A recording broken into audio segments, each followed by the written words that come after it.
Students, आज की class में हम आपको घातांकों का नियम सिखाने वाले हैं। तो चलिए हम लोग घातांकों का नियम सीखते हैं। आप समझिए, अगर आपके पास कोई भी संख्या इस तरीके से लिखी गई, ठीक है, अगर आपके पास कोई संख्या इस तरीके से लिखी गई है तो ये जो संख्या आपकी 2 है, 2 को क्या कहा जाएगा? आधार। और यहाँ पर ये जो 3 है, ये क्या कहलाती है? घात कहलाती है। ठीक है, अगर आपके पास कोई संख्या इस तरीके से लिखी गई है तो ये आपका क्या होगा? आधार होगा। और ये जो m है, ये क्या कहलाएगी? घात। अब आप लोगों ने आधार क्या है, घात क्या है, इस बात को समझ लिया है। अब आगे आप समझिए, जैसे यहाँ पर 2 की पावर 3 लिखे, इसका मतलब क्या है? 2 गुणे में 2 गुणे में 2। समझ गए? 2 की पावर 3 का मतलब 2 गुणे में 2 गुणे में 2। 2 आपका आधार है, 3 आपकी घात है। चलिए अब हम लोग कुछ नियमों की बात कर लेते हैं। जैसे अगर आपके पास एक ही आधार वाली घातों का गुणन करना हो तो आप कैसे करोगे? देखिए, आधार एक होना चाहिए। जैसे समझिए, अगर आपके पास a है और इसकी पावर m है और कोई दूसरी संख्या आपके पास है, देखिए कह रहा कि एक ही आधार वाली, तो आधार आपका क्या होना चाहिए? एक होना चाहिए। यहाँ पर है, यहाँ पर भी a है, लेकिन घातें अलग अलग हैं।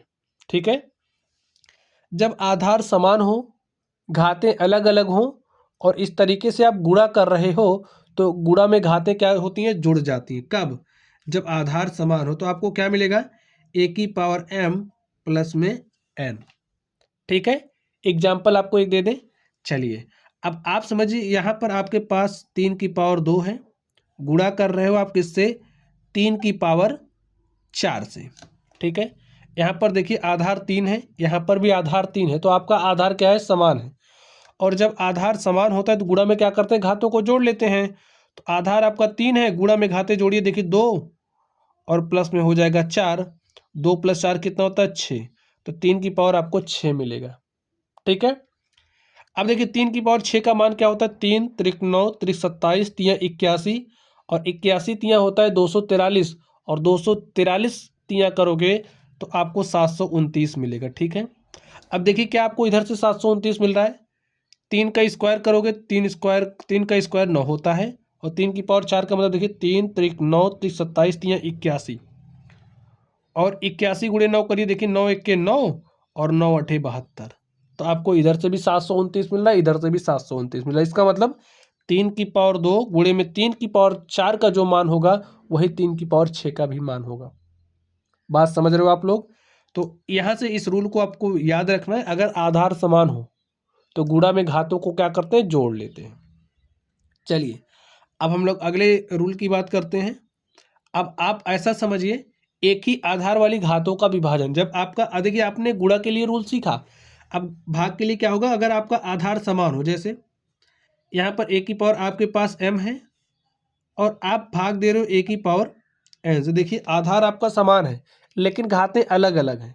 तो जब आप एक ही आधार वाली घातों का विभाजन करोगे तो क्या होता है? भाग में घातों को हम घटा लेते हैं। जैसे आपको क्या मिलेगा? a की पावर m माइनस में n। एक एग्जाम्पल ले लें। चलिए अब आप समझिए, आपके पास है 2 की पावर 3 और 2 की पावर 3 में आप भाग दे रहे हो 2 की पावर 2 से। आधार आपका समान है, घातें अलग अलग हैं, तो भाग में हमने क्या कहा कि घातों को हम घटा लेते हैं। तो यहाँ पर 2 लिखिए, 3 में से आप 2 घटाइए तो आपको क्या मिलेगा?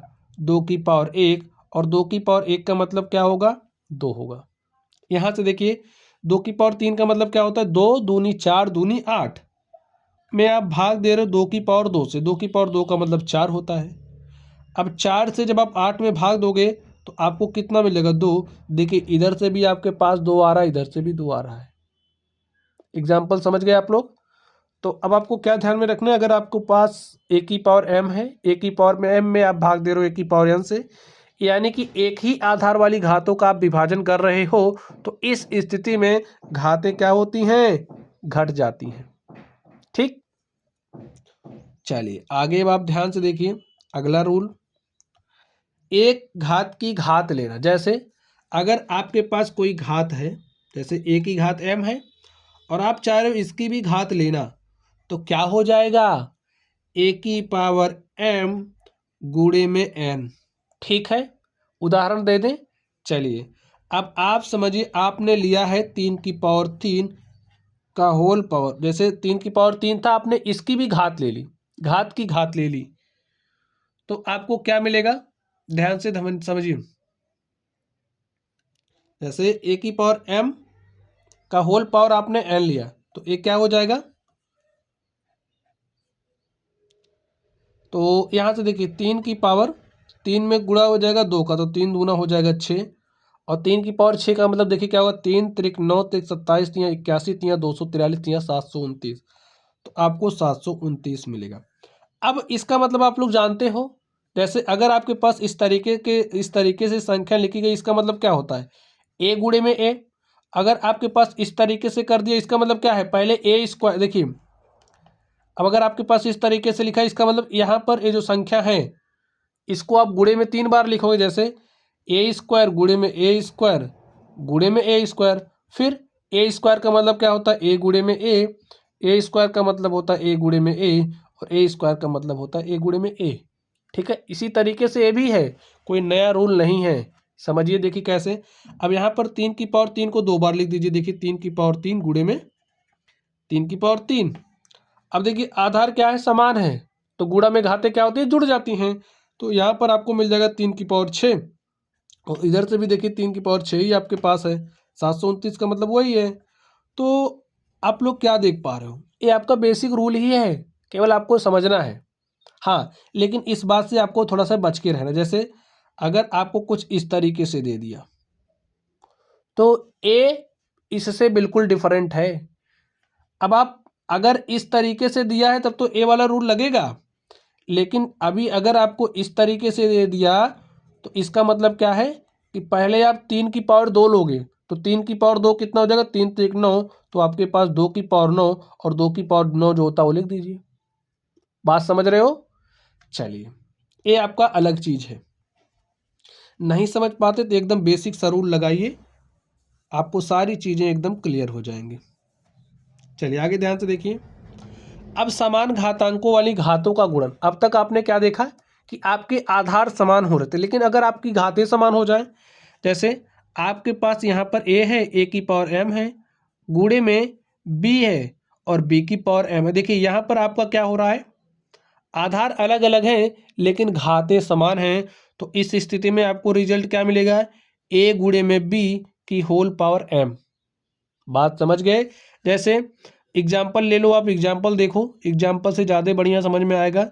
समझिए आपके पास 2 की पावर 3 है, गुणे में 3 की पावर 2 है, तो एक इसके बराबर हो जाएगा। देखिए 2 गुणे में 3 की पावर, घातें आपकी क्या होनी चाहिए, समान, तो यहाँ पर भी आप 3 की पावर 3 लीजिए। ठीक है, घातें आपकी आधार अलग अलग, घातें समान है, रूल तो यही कह रहा, तो उसी तरीके से लीजिए।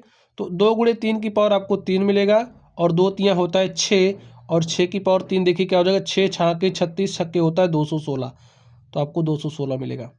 ठीक है, अगर आप अलग अलग करना चाह रहे हो तब भी आपको 216 ही मिलेगा। देख लीजिए, देखिए 2 की पावर 3 करोगे तो 2 दूनी 4 दूनी 8 होता है, और 3 की पावर 3 करोगे 3 त्रिक 9 त्रिक 27 होता है, और 27 अट्ठे देखिए 8 सत्ते 56 के 6 हासिल 5, 8 दूनी 16 5 21। समझ गए ना, तो रूल याद रखिए, मिनटों घंटों का काम मिनटों में हो जाएगा आपका। ठीक है, चलिए यहाँ पर आप ध्यान से देखिए, समान घातांकों वाली घातों का विभाजन आप कैसे करोगे। अगर आपके पास घातें समान हैं, जैसे a की पावर m है, में आप भाग दे रहे हो b की पावर m से, तो आपको क्या मिलेगा, ध्यान से देखिए, a की पावर m अपॉन में b की पावर m, इसको ऐसे लिख सकते हैं, दोनों की घातें हैं समान, तो इसको इस तरीके से लिख दीजिए, a अपॉन b की पावर m।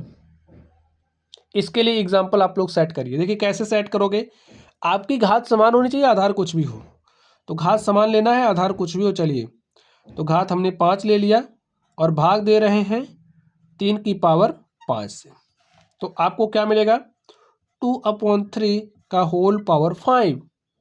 ऐसे ही करोगे, सॉल्व कर लेना। चलिए आगे ध्यान से देखिए। अब अगर आपके पास कोई संख्या लिखी गई है, उस संख्या की घात 0 है, तो रिजल्ट आपको 1 मिलेगा। जैसे 5 की पावर 0 का मान 1 होगा, 7 की पावर 0 लिखा है उसका मान 1 होगा, 2 की पावर 0 उसका मान 1 होगा। अगर आपके पास कोई संख्या ए है जिसकी घात 0 है, तो उसका मान क्या होगा, 1 होगा। चलिए एक बात और कर लेते हैं।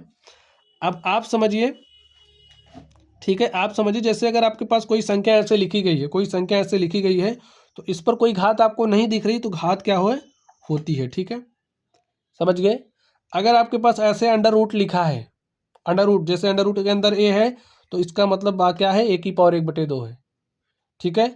ऐसे क्यूब रूट लिखा है, तो इसका मतलब क्या है, ए की जो पावर है 1/3 है। बात समझ गए। तो प्यारे साथियों, हमने आपको घातांकों का नियम समझाया। तो चलिए आप लोग पढ़ते रहिए। अगर आप लोगों को कोई भी डाउट हो तो कमेंट बॉक्स में कमेंट कीजिएगा। वीडियो पसंद आए तो वीडियो को लाइक करना है, चैनल पर नए हो तो चैनल को सब्सक्राइब करना है। अगर आपका कोई दोस्त इस तरह की समस्या से परेशान है तो उसके पास वीडियो को भेज देना है। चलिए आप लोग पढ़ते रहिए। Thank you.